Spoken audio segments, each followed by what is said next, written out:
Hello, Star Wars fans. Hey, there are just 71 days until Christmas 2020, and there is a lot to talk about today.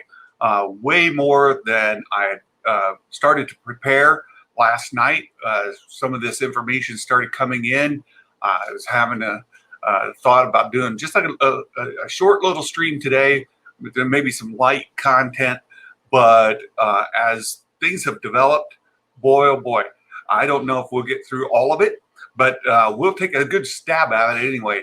So Callisto, welcome. Good to see you here. And been having fun discussions this morning on Discord about some Star Wars toys. The vintage collection stuff is starting to grow, especially around the Mandalorian. And I'm looking to start collecting more of that stuff to put together as I prepare to get the Razor Crest. So we've talked a lot about the Razor Crest and how excited I am for that. So we're planning a little vacation here at the end of the month, right at the 30th when the season 2 drops, and we're going to be up in Amish country in Ohio, and I'm planning to hit several of the flea markets up there and see what I can grab. Maybe get some Jawas and a sand crawler, that kind of stuff. And you know, what do they have? And is it affordable? And can I grab a few Jawas? That'd be great. Mark, hello, welcome. Yeah, Mark's been trying to help me find a sand crawler at a reasonable price too. And there's some to be had, but I'm just holding out a little bit until after my trip up to Amish country. I'm going to hit those flea markets, like I said, and I might be able to get one off the shelf up there for a reasonable price. We'll see. A lot of those flea markets, those guys know what those things are worth, and they may have them priced too high for me, but we'll see. I want to explore it first. Once I've kind of plumbed that, then I'll go back to eBay and some of the secondhand markets and look for what I can find. So as I mentioned, there's a lot to talk about, and start with this. The title of the video today, the live stream, is what's a Sarkan and why do I care? So let's delve into it just a little bit, and we'll explore it, and I'll reveal through that why I care. And so let's jump straight in here. And I brought this up again from Wikipedia, Sarkan, and there's this image here of what a Sarkan is, and there's just a little bit of history. Of course, you can look it up yourselves. I'm not going to park outdoors. Hello, welcome. Hey, I'm not going to just read Wikipedia for you. Folks can do that if you really want to get into the nuts and bolts. But the first appearance of a Sarkan actually came in George Lucas's specialized editions of the original trilogy, and there's a picture of one of the dudes in here. It's kind of hard to make out in this picture. It's a little dark, but here you can see it. Let me go ahead and expand so you can get the kind of full view. This is the one that was in the prequel, or in the original trilogy in the specialized versions. The cool thing about this guy, and you just kind of pay attention, he's kind of got this flattened head with the bulbous eyes up here, wearing this sack on the back of his head. If we go look at this fella, he was in originally, look here, here's the flattened head right here, right? This is the nose, mouth, chin, and here's the eye of this guy. It's the same. This is covering the tusks that are here. That's part of what they revealed, is they used the same mold, but in the exact same head. They just flipped it around, put a cover on the back, and there you got a brand new creature called a Sarkan. And this guy here, what's he called? I've got it in here. Here it is. It first appears as a puppet edited in Cantina footage for episode 4. It's the same puppet used for Ketwall, except turned around. So there you can see right there. That's where it came from. I think that's kind of neat. And again, if you're going to get anything from those specialized versions that George Lucas released, it's neat that they took this guy here, flipped his head around, and made him into this guy here. Neat. So that's where Sarkan was first introduced. Then we get a couple other. I'm going to go ahead and start closing tabs because I've got a lot of tabs open. Oh shoot! I should have left that one open. Just 1 second here. I'll bring that back up. Sarkan, Wikipedia. Here we go. There's a couple other things to note on this Wikipedia article that are worth discussing. And the other appearances here, of course, is this guy.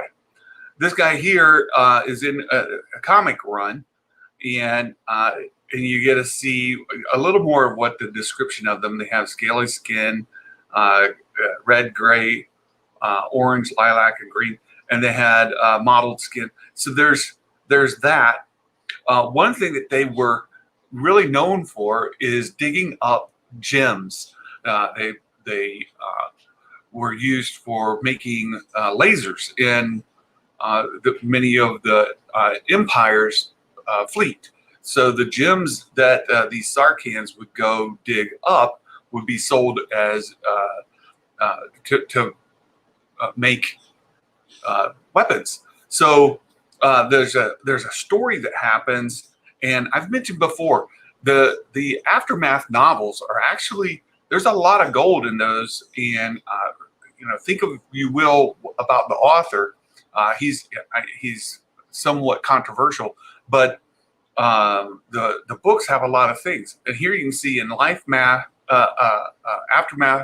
Life Debt, they also refer to these Sarkans. So that's, we have several. So here's the adventures where we get an Aftermath there, and then A New Hope. So those are the appearances up till now. So there's the reason I'm interested in these Sarkans is because look at this fella.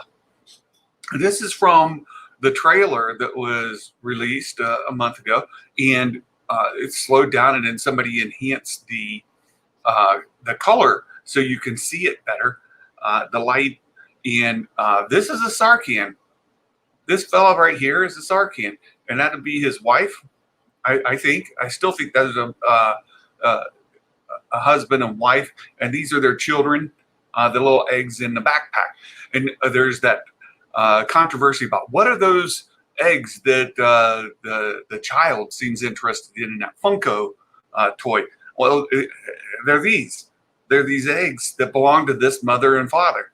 And why is it such a feature in the trailer? Because if we keep looking, there's another shot, and this one's really hard to see. I'll make it big, but it was really slowed down, and there's a shot here in the cave. Again, Sarkans, they were known for digging up these gems in caves. And here we've got the Mando in a cave with a Sarkan. This is this fella back here, right? You can see this is maybe a younger Sarkan. I'm not quite sure. There's another picture where I just isolated him. And again, it's really fuzzy. I don't have the same sort of software some of these folks use to enhance pictures, but this fella here appears to be a Sarkan. He's with the Mando, right? We go back to this page here, and you can see, right, this is a Sarkan with Mando. He's fighting on behalf, or defending this fella. So you're going to get another introduction to a Sarkan in this episode, or in this season. There's perhaps just one episode, but the interesting question then is, why would they be in this cave with this guy? I want to go back to the Wikipedia site just a little bit, and if you get into the Aftermath bit here, you can see that there was this story about going to see a queen and so on and so forth. Princess Leia had gone to visit. and she claimed that her mission was actually a celebration of Sarkan culture, and so on. And the princess revealed that they conspired with the Empire. Finally, C-3PO kind of called him out. But during this whole thing, you'll see that Luke Skywalker, here we go. So, however, due to the rough landing in the Sarkan caves, Leia, this is Organa, Leia twisted her ankle, which prevented her from meeting the Queen on foot. Therefore, the prince asked the star pilot Luke Skywalker, Battle of Yavin, to replace her. Here we go. My theory with season 2 has been, and I've shared this with you all, my theory has been that this season 2 of The Mandalorian, he's going to be on following the steps of Luke Skywalker. He's trying to find the people that the child belongs to, this race of Jedi that you hear in the trailer. He's looking for this race of Jedi. And who's the Jedi that everybody knows of following Return of the Jedi or following the original trilogy when The Mandalorian is set? Well, it's Luke Skywalker. So it makes sense to me. And for many of the scenes that we've seen in the trailer for The Mandalorian Season 2, that he could be on this quest to follow Luke Skywalker. And he's going to different places where Luke has been reported as being seen. And it would make sense that if Leia had gone to meet Sarkans and she went to their planet and met with them, but she crashed in, it says here, they had a rough landing in the Sarkan caves. And then Luke went there to replace her, right? So that would place Luke in this area where the Mandalorian is seen at this cave. Perhaps we're at Sarkan, the planet. Reeferman Reviews, hello, welcome. So my theory still holds that season 2 is going to be this quest to find Luke Skywalker. And I'm just going on record. My prediction is that we're going to get a cameo of Mark Hamill as Luke Skywalker in this season. And I know I've gotten some pushback from friends on Discord saying, well, if Mark Hamill had actually showed up to set somewhere, we would know about it because people follow him around and track every motion. Maybe, maybe not. Maybe he did slip in. You got to remember, he's not like going to Pinewood Studios. He's not going to some location shoot. He's just showing up at the studio and then going into, say, the volume to do his scene. And so he wouldn't need to be traveling about. It might just be in his normal kind of patterns, and they wouldn't have actually seen him going into this studio on this set for this shoot. And could have been a partial day thing, much like we get Luke Skywalker at the end of The Force Awakens, where Rey goes to the damn mountaintop there and hands him his lightsaber right at the end of Force Awakens, and he's in just a short scene. I think we might get a similar kind of thing where at the end of the season, Mandalorian actually catches up with Luke Skywalker, finds him, and we get him turn around and it says, there you are, kind of a moment where he's trying to get the child to Luke.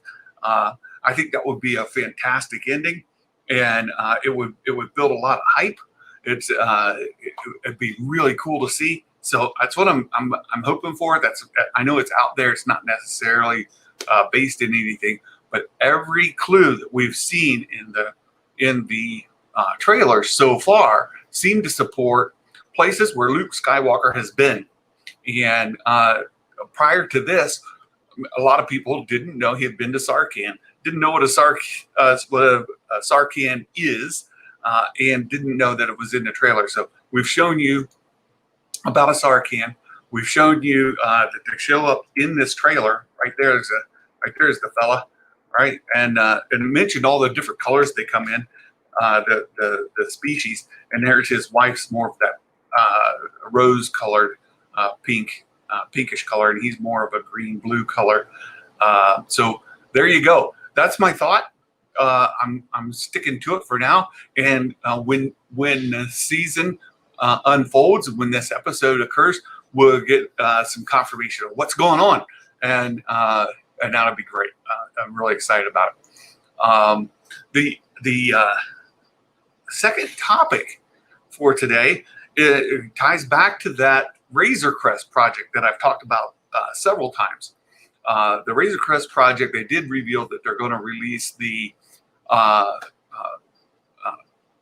carbonite blocks from season 1, and some folks online had gone and put together side-by-sides of the carbonite figure in the season 1 episode compared to the digital representation of the carbonite block with the Razor Crest.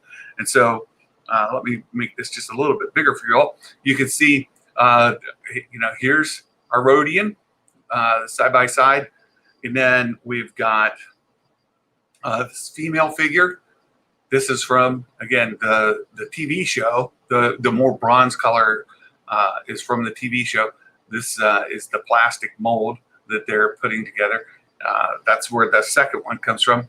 The third mold, here's the guy from the season. Here's the guy in the plastic mold.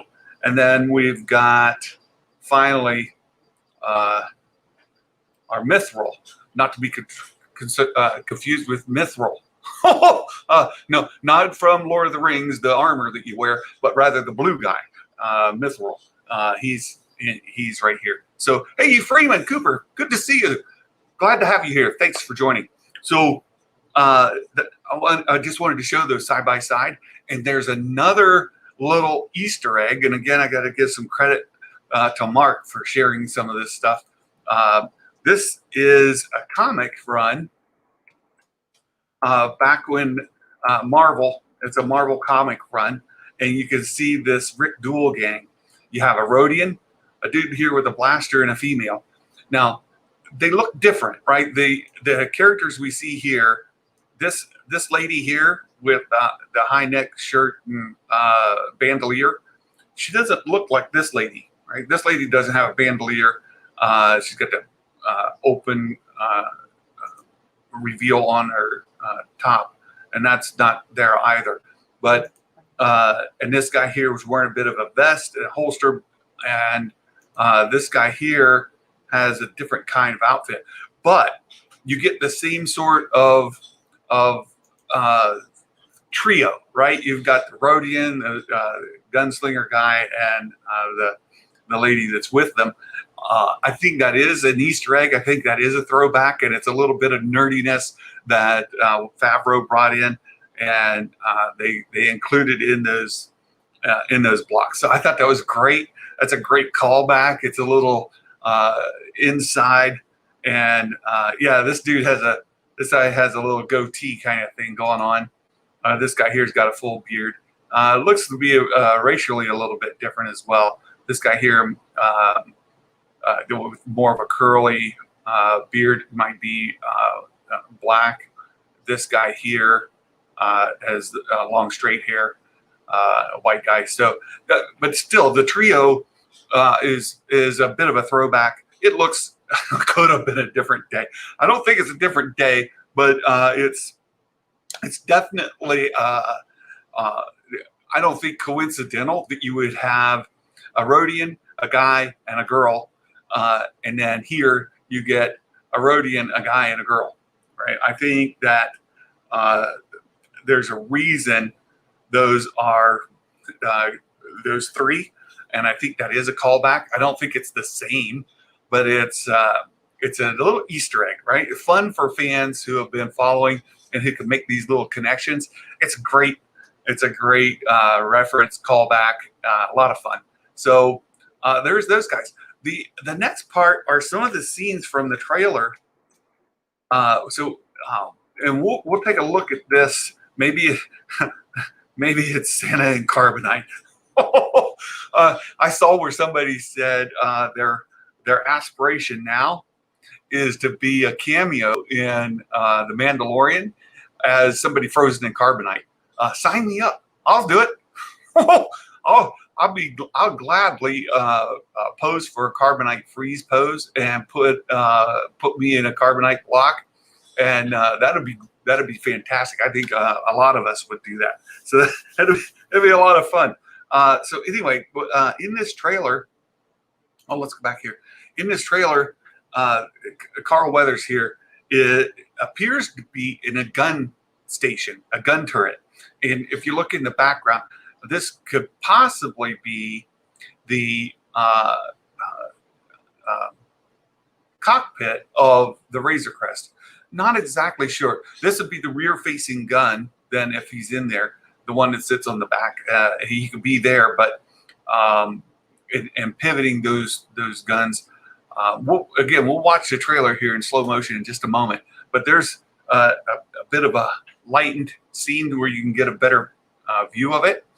Then we also have a nice picture here of, again, it's been lightened and enhanced, frozen, so that we get a real nice picture of the three. So there was some discussion, I think Josh even mentioned this morning, that we might have them going off as a team. This may be more of a team thing this year, this season, where the three of them are traveling about on this mission. I think that's from what we've seen in the trailer, in the stills and everything. That seems to be very likely, and we're excited. Again, the Elves got a little bit of word that the vintage collection set's going to include all of these figures. So we'll get Cara Dune, we'll get Moff Gideon, and Grief Karga. All of those are coming. We're supposed to get maybe a Quill riding a Blurg, or a Quill Blurg, set, all in that vintage collection as we get through Mando Mondays this coming year. And there's something else I was just gonna share with you guys real quick. Today I'm not wearing red. You notice I got into my closet, into my drawer, and I got this T-shirt, right? I love this shirt. I got this shirt from Mexico. We went to vacation down there to the state of Michoacan in Mexico. Had a fantastic vacation with some friends a couple of years ago. Picked up the shirt as my souvenir, and it's got the Aztec kind of print on the Stormtrooper helmet. So anyway, that's neither here nor there, but just me nerding out a little bit. So here we go. We've got the three of them. Mark, it's a Saturday afternoon 18 vibes. Yeah, it might be where they're going on these missions together. Absolutely. So let's take a look. I told you we'd watch this trailer in slow motion. This is the latest TV teaser, if you even want to call it TV. It was released. I saw it first on Twitter, and then of course it made its way to this is from Star Wars Facebook or YouTube page, and we get it here. I prefer to watch these on YouTube because I can slow down the speed to 0.25, and you got a little bit better chance of catching things as they go by. So of course here's you can see kind of the shadow of Moff Gideon coming out there, blowing the hatch. Again, that's from season 1, the very end of season 1. And so nothing new there, but there is some new stuff coming up. There's a few frames. We'll talk about them. There's a child. Again, season 1 footage, playing off of those iconic scenes that have grown so popular. There's a Razor Crest. Now I want to pause this. Hold on one second here. Go back. I want to pause this because something that I haven't seen anybody discuss, and it's been bothering me for some time, is when you see the Razor Crest pass by here, look at the underside. You see here the underside. You can see that door where it's closed. It kind of follows with the body color, as we go forward just a little bit. So here it goes. It's passing. You can still see that color. Now watch. When we switch over to the approach here, look at this. There's a big black opening. I don't know that this is lighting. The Razor Crest is diving down into this canyon, and as it dives down, you can see the light. It appears to be coming from above. We've got this light going across the snow that's coming from above, and the Razor Crest is going down into here, and, exposed by that light. But this back is like dark, cavernous, right? Open. I don't know if the ramp has been blown off. I don't know if it's missing. Like, see, look at that. To me, that looks open. That's not just shadow, right? What do you guys think? I mean, that looks open to me. I don't see the ramp sticking down either. So I'm thinking maybe it was lost. I don't know. I haven't heard anybody talk about it. But boy, that to me looks like it's missing. Again, I'll let you guys give me your 2 cents on it. But when I watch that go down there, that looks, see, all the way down. That's an open hole, right? That's not just me, right? So down it goes into the chasm, and that is open all the way down. And now we get a couple of extra frames. The Mando entering into that fight ring. Here we go. And then back onto the water vessel. Mando and a child. Yeah, Callisto, it doesn't look like shadow to you either. So there's the scene. Here we get a fire breaking out. So as these are taking off, this dock is being attacked by something. We've got an explosion as this tide takes off. We've got several taking off at the dock there. There's Cara Dune getting up. She's been knocked down. And this is seems in a vehicle. Mark, what do you say? I think they're flying down to the Sarkan caves. Yeah, I think so too, Mark. Now that we've got some more information about what the Sarkans are, and if my theory is right about following Luke Skywalker, I think that might be the case. So let's pick back up. Cara Dune's getting up. We've got some stormtroopers in a hallway. There's the scene that I mentioned. So there you see, as he pivots around, it looks like he's in a He's in a gun turret. We get Mando jumping off. Now, this is I think a tricky kind of setting. When you see the Mando jumping off here in this firing, he's outside. This is some cliffs hanging here. And he's getting ready to jump over the edge of the cliff here and up. And as he goes, then it flips to the next scene. And look, we've got this fire going on down below. And this is indoor. Indoors, not indoor, E-N-D-O-R, but indoor, I-N-D-O-O-R. So in here, we've got this guy, and this could be the Mando again. This could be Din Djarin, not sure, but he's looks like these guys are tracking him. He's jumping up, and he comes right at us, right? So there he goes. Yeah, they're shooting at him. I'm not sure that's Din, but it could be. What we could actually see there is, hold on 1 second here. So this could be a different character altogether back here. It might not be Din. The reason I say that is I just look at some coloring, a little bit Iron Man-esque, if you ask me. Hey, Trinity, hello, welcome. This is a little Iron Man-esque. Like, look at the visor here. We've got this. This looks different to me. That portal there for his eyes to look through, and this looks like the armor's a little colored, maybe some red in there. So this might be a different fella.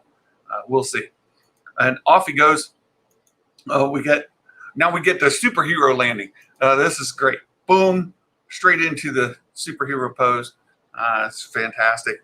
And then I think that wraps it up for us. So that's the new trailer release. I want to just kind of go through that quickly and talk about some of those things. So yeah, I think they're flying down. I agree with you, Mark. I think that they're flying down to the Sarkan's cave. You think that's a natural lava explosion? I don't think so. No, I'll just go back. Let's find that scene where they're taking off. Oh, excuse me. Oh my goodness. Let me find that scene where they're going off of that deck. Here we go. Maybe. I'll take that back. You might be right. That could be like lava, like you're thinking like a tidal kind of thing where the lava would splash up against the side.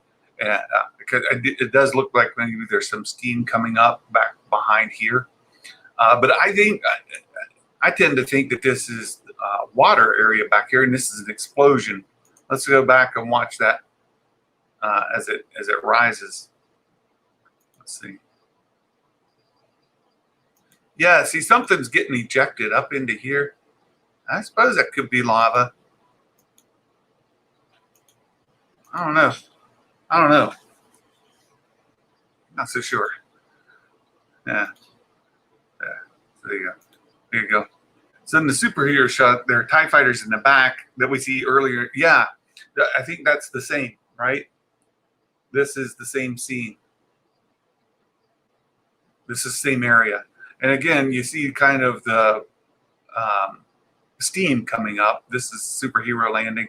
This is that same area where we saw the explosions. I think this is after the fact that you see some stormtroopers laying down here. This guy's running off back there, right?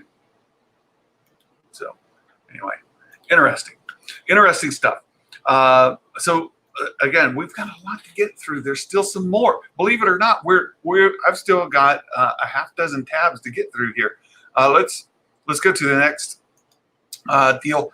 Our friends over at Kessel Run Transmissions did a review of this the child Funko Pop, and they're having a giveaway. They're doing some great stuff there. But I saw this and I thought it would tie in really well with our show today. We've got lots of Mando stuff. Here you got the child.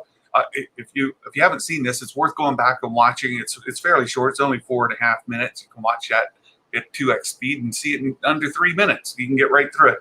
But here we've got the child. I want to play this. I've got it at slow speed as well. And let me mute this. You guys don't need to hear them talking in slow motion.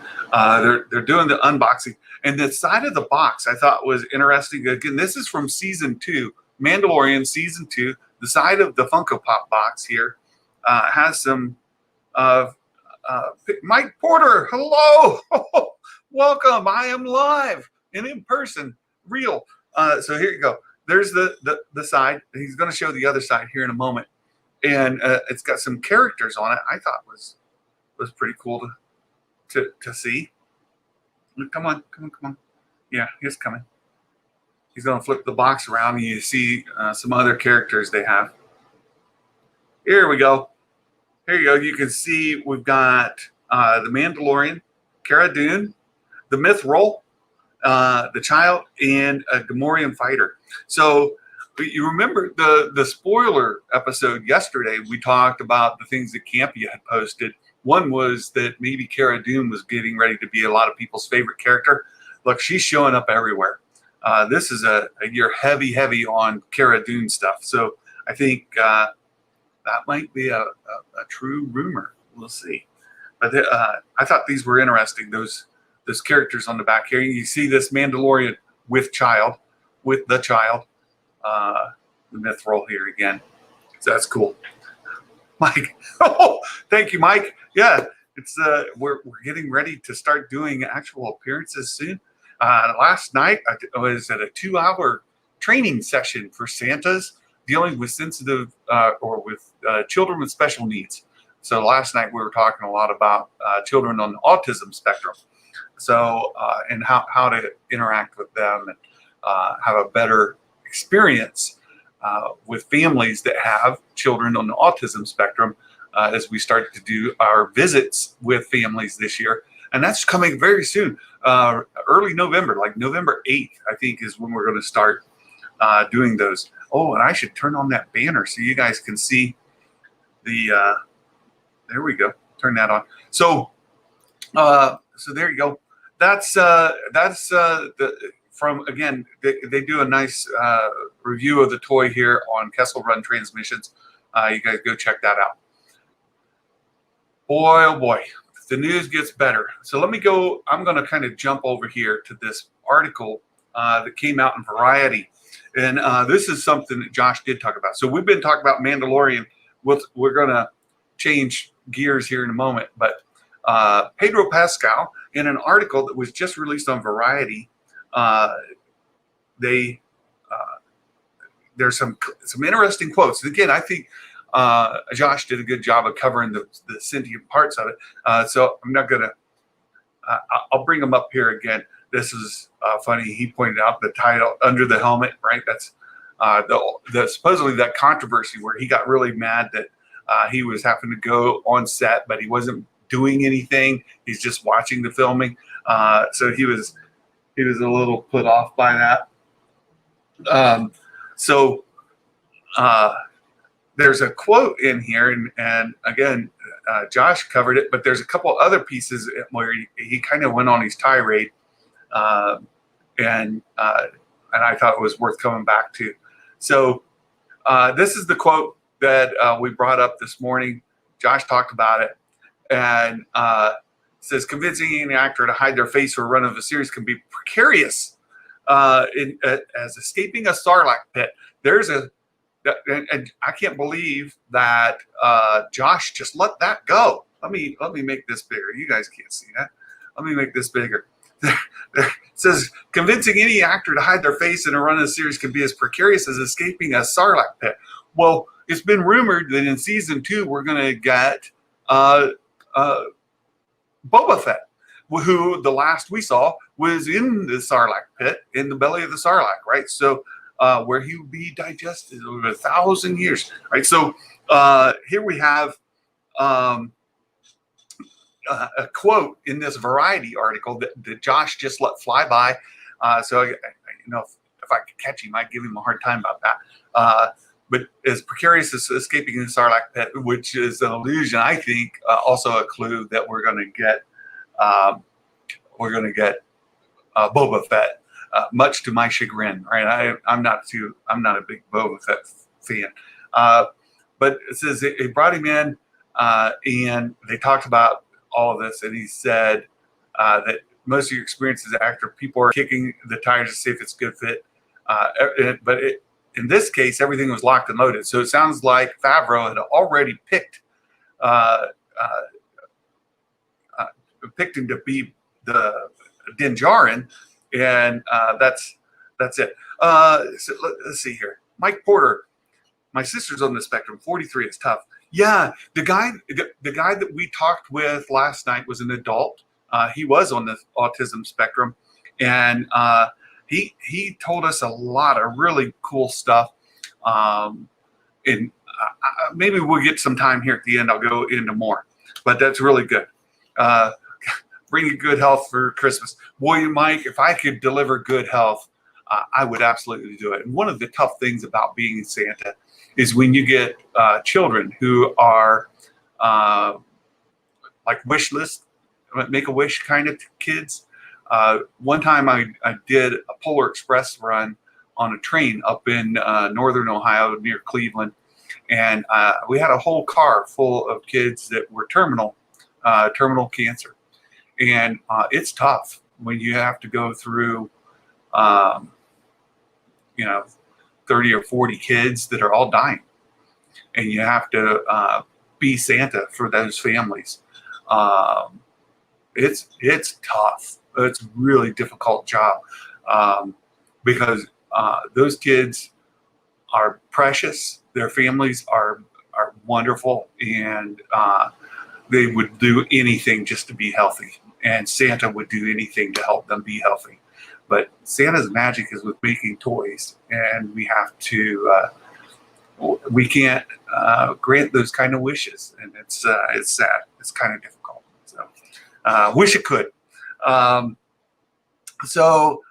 Wookie talks. I'm beyond that spectrum some days. I tell you, sometimes it's tough. Trinity, Belly of a Sarlacc sounds like a heavy metal song. Oh, that's funny, Trinity. We'll let you draft that up. I can't wait to hear it. I mean, Callisto, my son's 29 and autistic. That's great. One thing, so I see this this discussion. I just stop and talk to you guys a little bit. So one of the things that he talked to us about last night, again, this guy, he might be close to your son's age, Callisto. He somewhat high functioning, but really impacted quite a bit by the autism. So he's able to talk to us. But I thought one of the most fascinating parts of this 2-hour training that we did last night was when he was describing how external inputs affect him. And for him, he describes everything as volume. So if something's really loud, audibly loud, that's loud. If something has a strong smell, it has a loud smell.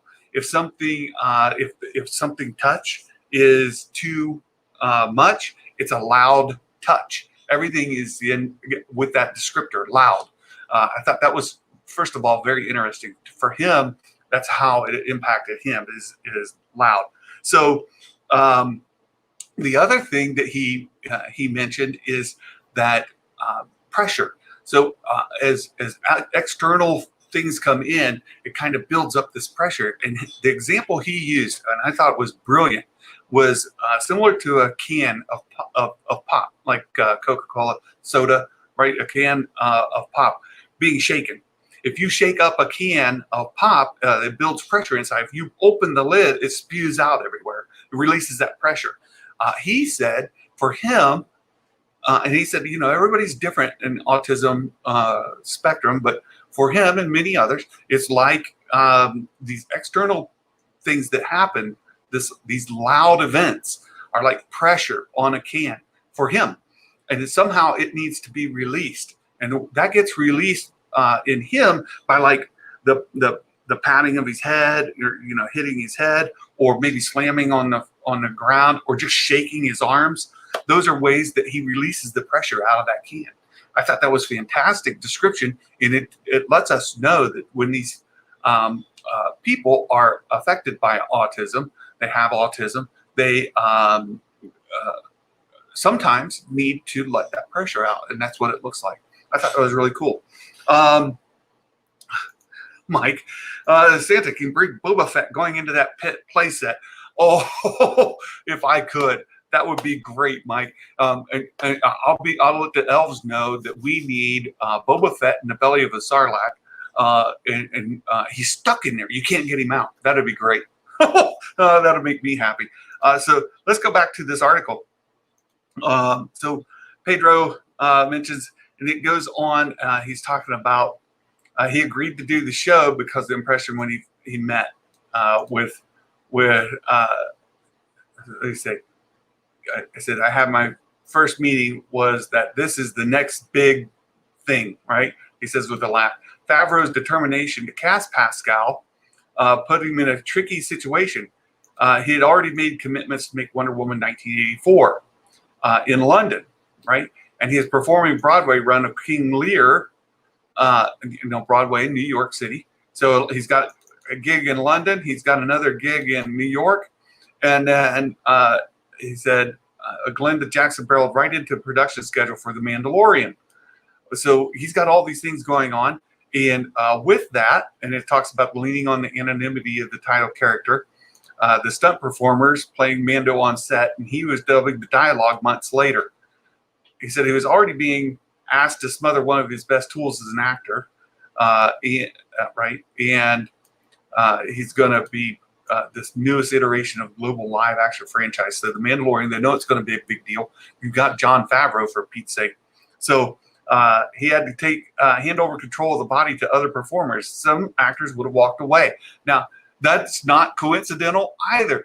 Just like saying more difficult to get out of a Sarlacc pit, here you've got actors would have walked away. Pascal didn't. Again, Josh kind of blew over that he was already committed to the gig in London. He's already committed to the gig in New York, and now he's having to go out to California to Lucasfilm Studios to be to do voiceover work out there for The Mandalorian. So says if there's more than just a couple pages in one of a one-on-one scene, I felt uneasy about not being able to be totally author that. So totally author it, meaning the physical, the face, the lines, everything, right? When you're dealing with franchise liars of this, you're just a passenger. However, they're going to carve it out. It's Star Wars, but I thought this was interesting. Season 2, Pascal said he was on the set far more, though he sat out many of Mando's stunts. So was he frustrated? Was he really like, why do I have to be on set so much? He's a busy actor. He's and yet he's having to spend a lot of time on set as they're shooting these scenes. And he's thinking, I'm only going to do the voiceover months later. Why do I have to be here? I could see why he might kind of balk at that requirement to be on set, and that maybe he walked away from being on the set so much. So, but it seems that it was resolved, and Josh had kind of talked about that as well. And so, indeed, it was the next big thing, and it helped to launch Disney Plus to over 26 million subscribers in the first 6 weeks. So now you know you're the big deal, right? Disney is making money on you. And of course, then actors and everybody want to renegotiate their salary. So you would think, with Star Wars movies being frozen, okay, this is funny, right? Frozen in carbonite for 2023. So the author here has got some great one-liners in here. I know to offhand he's effective face-to-face is the face. He's now effectively the face of one of the biggest pop culture franchises in the world. He's saying, I'm not really the face. And it says here he's barely able to suppress rolling his eyes. I'm not the face. I'm just a voice behind this guy. I can't tell. And again, Josh seemed to allude that maybe this was him being a little cheeky. I think it was more him just being humble. But I tend to read that into things more. And I don't necessarily get the full context. But he goes on, you're just silhouette, blah, blah, blah. And he wants to talk about the child. But then there's another scene, another quote. Let me see if I can get down here and pick it out. Baby Yoda, Pascal couldn't be in Mando's body.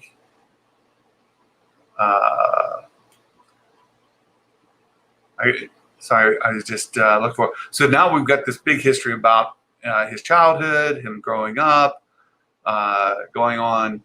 The article goes on and on about different things, auditions for other roles when he was younger, early 2018, what he was doing back then. And he got the offer to do Wonder Woman 1984. He shot a TV pilot right before the Game of Thrones, right? You remember his role on Game of Thrones too, as well, right? So part of really big franchises, Wonder Woman, Game of Thrones, Star Wars, right? He's got some big things going on. He was talking about interviewing him on Zoom. Jenkins is bullish on him. Wonder Woman. No, that must have been it. So it's a good article. This just came out. Let's go back to the comments, get caught up with you guys just a little bit here. Do you know what's in the what it's like in the belly of a sarlacc? Enter a world of nothing but black. Keep your guts because there's no turning back. Boy, the words just write themselves, don't they, Trinity? Wookiee talks. No pressure builds up when you shake a soda pop. The oxygen interacts with carbon, releases carbon dioxide. Sure, but you get the analogy. This was a man on autism spectrum. When we talked with him, he doesn't interact the kind of level like you and I might. He was more of maybe somebody who was 11 or 12, like from a social interactive standpoint. Smart man. He was able to give us these illustrations. And so without getting into the chemical release and all of that, of course, it seems more like, pressure. That pressure's in there and you release it. Same with like one of these, right? I've got a bottle of Mountain Dew here, right? And if you shake it, you release it. It seems like there's pressure pushing it up and out, right? So you get what I mean. Callisto, bothers me. People assume only messed up rumors about him are true. That entire article is very telling about Pascal. Pokes, Phil put snippets. Yeah, so Callisto, well, you have absolutely hit on something that we're going to talk about soon. And I posted in Josh's comments this morning in a discussion. In absence of news, people will take something small and blow it up into something big. And we especially see that in the Star Wars fandom. They'll take one little piece out of context, one little snippet that was given, and they will abuse it, right? They'll take it and just spin it to be something that is completely uncharacteristic of what actually happened. And I think what we see here is the exact same thing.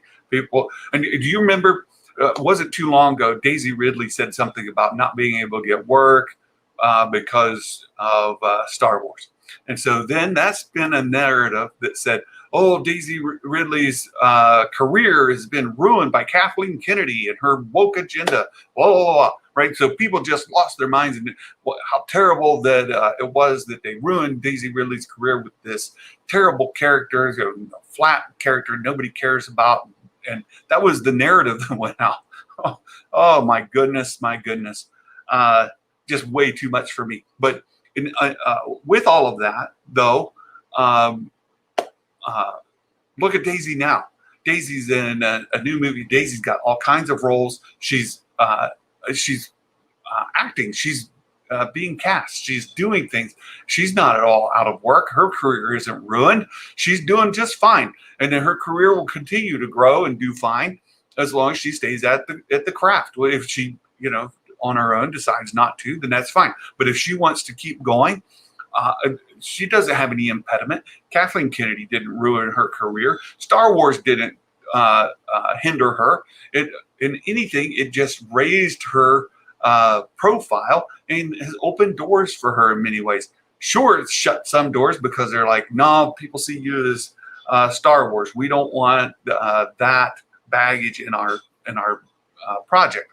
But yeah, so I think that's exactly what happened with Pedro here.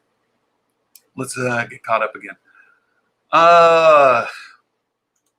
Mike, is Boba completely bleached and half eaten by the pit like like Jonah in the whale? I'll tell you what, he made more like Jonah Hex.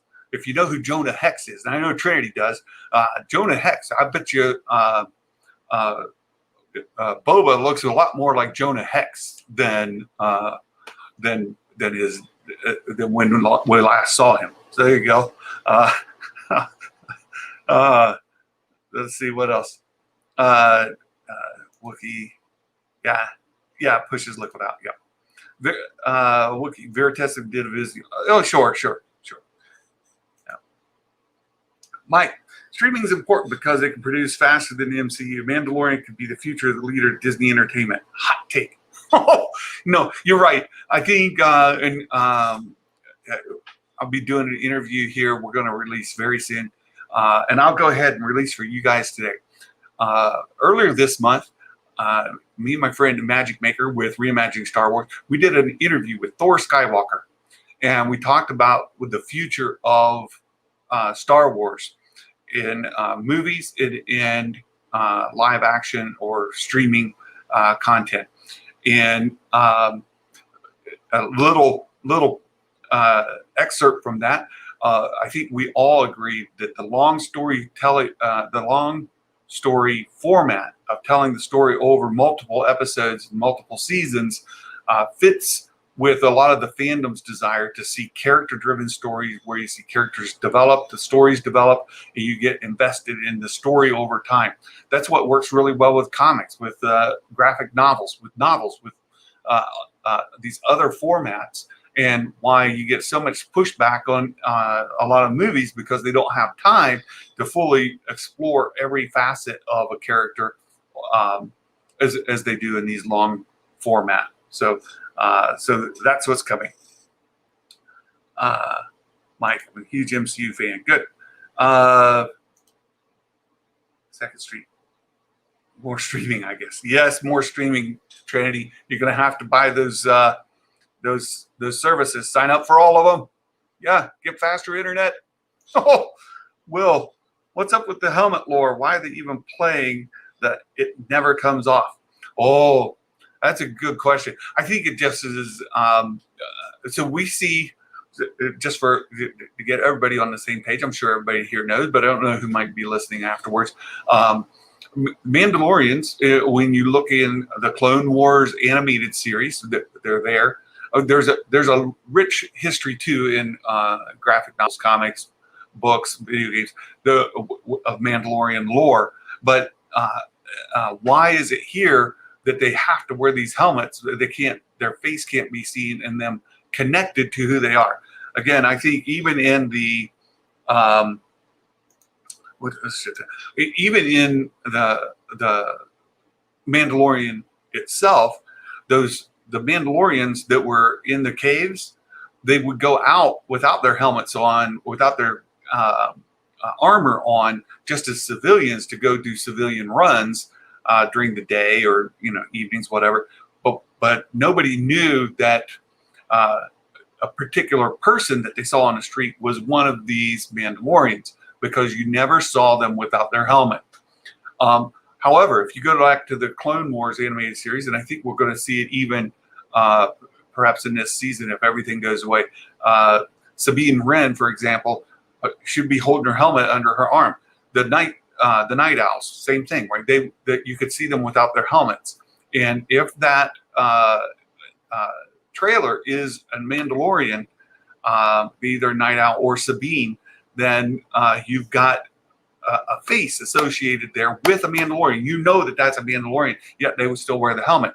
Why is it that in this series that Din Djarin, in the faction of Mandalorians that he belongs to, have this rule about if you're seen without the helmet, you can never put the helmet back on? That's a good question, Will, and I don't think they've yet further explored that. The only way I can put it, it's because I live near Amish, is there are some Amish who are allowed to conduct some business in more of an English kind of way. So some use phones, they get driven around in cars, they have bicycles, things like that. Other Amish, they can't do any of that. So different communities within the Amish have some rules that are more strict than other communities. And that might be the case here with the Mandalorian as well, where there might be some that have this really strict code and others that don't. So there's that. Let me go last topic here. And I know we're right up against the hour, but this is something else Josh kind of went crazy on this morning, and I wanted to explore. Says, let's go this way first. Let's start over here. So, StarWarsNewsNet.com released this, and we talked about this book that they were working on. We talked about it a week or two ago, and now some of the content is getting out. And it says George Lucas's Star Wars sequel trilogy treatments also had Luke Skywalker dying in Episode 8. Well, that flies in the face of other things that we've heard from like Mark Hamill and from J.J. Abrams. It seems that what's the true scoop here? Did they follow Lucas's roadmap, but they said they didn't use his treatments, and there was some bad blood in there, stuff like that. So this is kind of stirred the hornet's nest, if you will. And Josh was all kind of worked up about it this morning.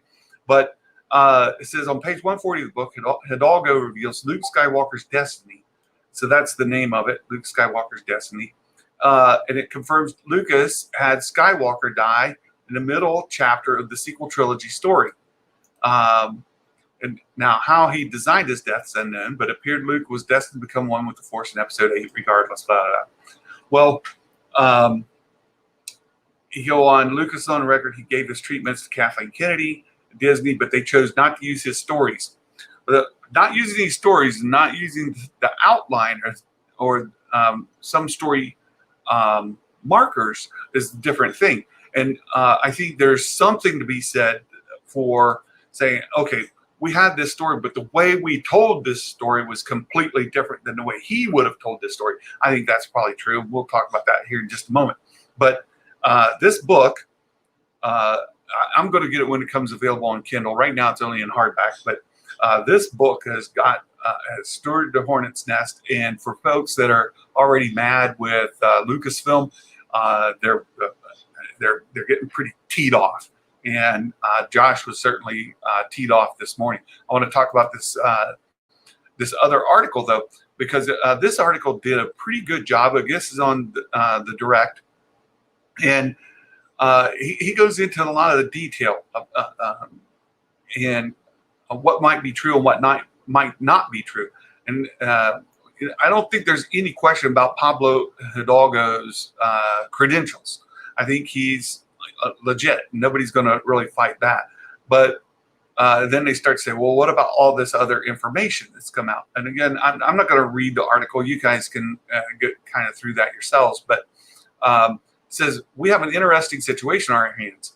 Hidalgo is knowledgeable about Star Wars lore and history as one can be. There's no way he'd get it wrong. However, a quote from Mark Hamill paints a different picture, right? And Hamill said he didn't kill until the end of episode 9. So what happened?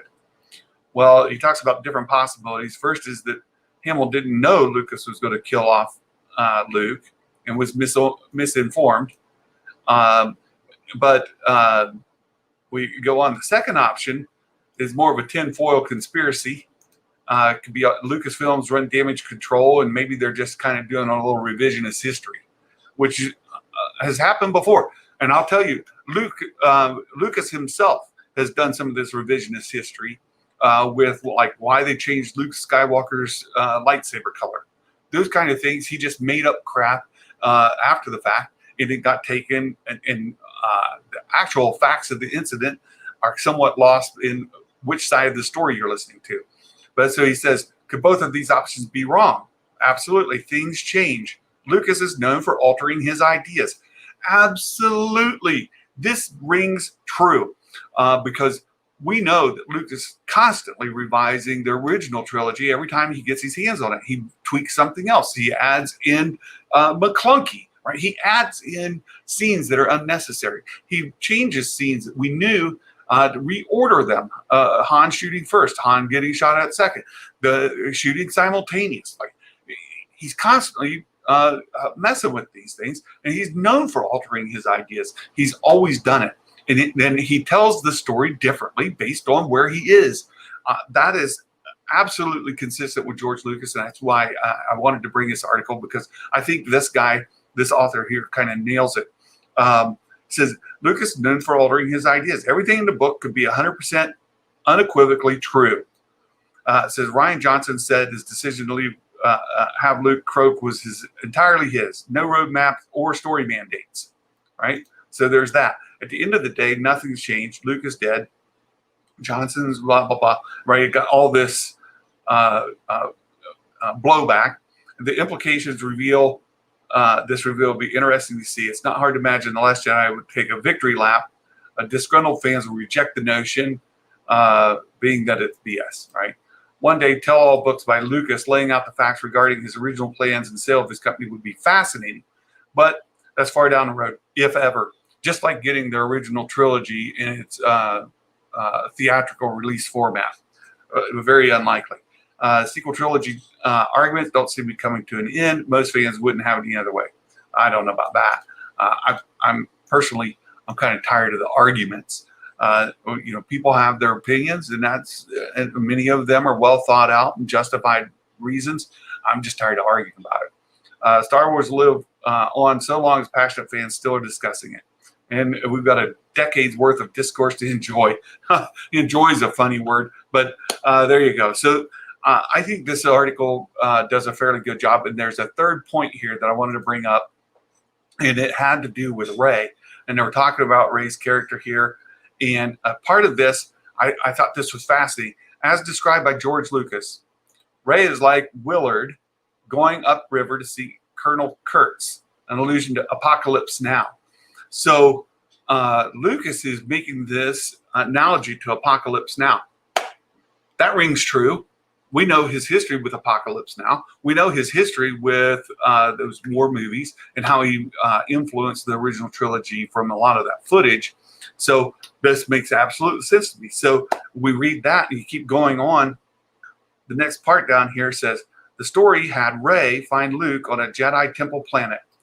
He's a recluse, withdrawn in a very dark space and needs to be drawn back from despair. Fascinating. I can't wait to read the book.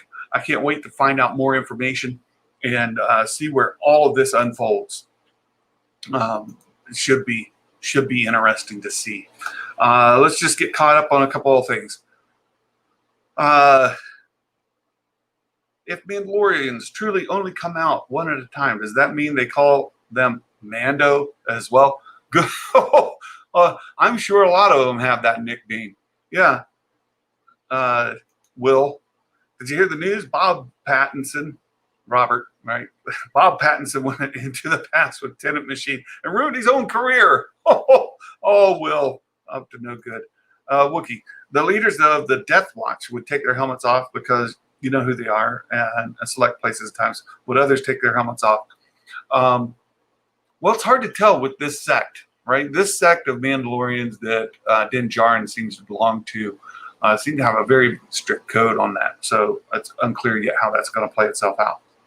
And lastly, Mike Porter. Can they do a show about a smuggler, completely different than Han Solo, in the Mandalorian time period? Or that remind people of the movie Solo too much? Oh, Mike, open a can of worms there.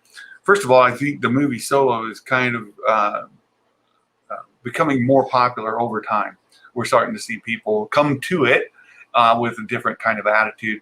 And I think we're going to continue to see that kind of grow. And we know there are several other projects in discussion that would continue that story. So the Make Solo 2 happen crowd are fairly optimistic that their story is going to get continued, maybe in a different format, in again the long story format mode of live action series, multiple episodes, multiple seasons.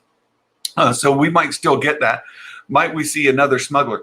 I think we could absolutely see lots of other smugglers. Just like here, we've got Bounty Hunter. You might find he might run into all kinds of different smugglers. I don't know that it would be a featured smuggler like Han Solo, just under a different name, different, kind of set of circumstances. But we might see plenty of smugglers come and go. I think that's absolutely the case. So, boy, we've gone long today. I've enjoyed the discussion. It was a jam-packed topics. It kind of took some side trips here or there. I want to, again, thank you all for being here. If you guys wouldn't mind just putting a like or sharing this, help get the word out that we're here and we talk about Star Wars. And I try to follow the role model that Josh Lucas gave on kind of some honest and balanced discussion about both sides of an argument and not to be too harsh one way or the other. And so I really do appreciate the support. This community is fantastic. So thank you so much. I hope you all have a wonderful and blessed day. And until next time, Merry Christmas, everybody. Bye-bye.